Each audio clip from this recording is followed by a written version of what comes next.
My name is Brian. I had my stroke approximately 18 months ago, and I was in hospital for nearly 2 months. My main symptom was I couldn't swallow, although I had general weakness in all my limbs. Because I couldn't swallow, I had to be fed by tube for approximately 6 months. Well, my biggest practical problem in hospital was I had to be fed through a tube, which is secured in place by sticky patches. This stops you sleeping properly because you're terrified that if you turn over you'll pull the tube out.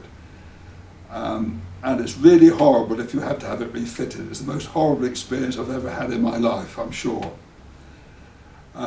So after having 2 tubes refitted over a period of 2 months, I said to one of the nurses, this sticky stuff that the hospital uses is no good at all.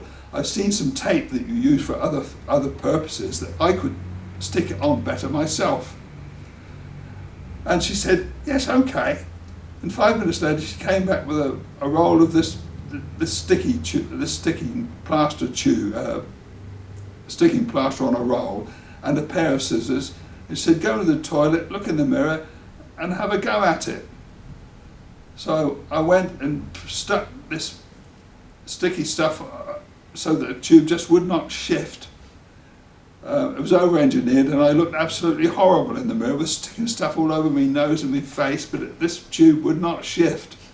And that was in there for the remainder of my hospital stay, which was another 6 weeks after that, and it didn't shift. And I'd had to have one refitted every week before that.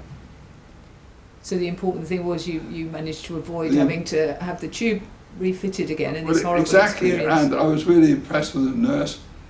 I didn't tell anybody that I was doing it, but they all knew. Great.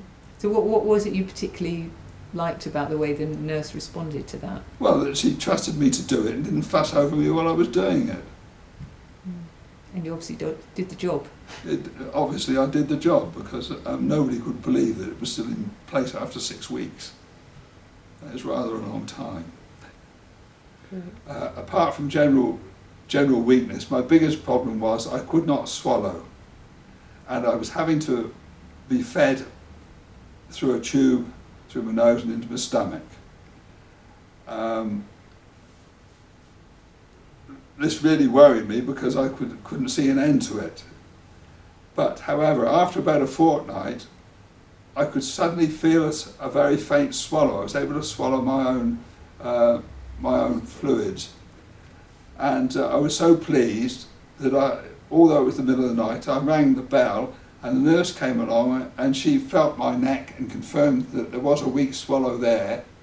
And she said it could only get better from now on. And she said she could see I was very pleased and happy. She said, let's do a little jig.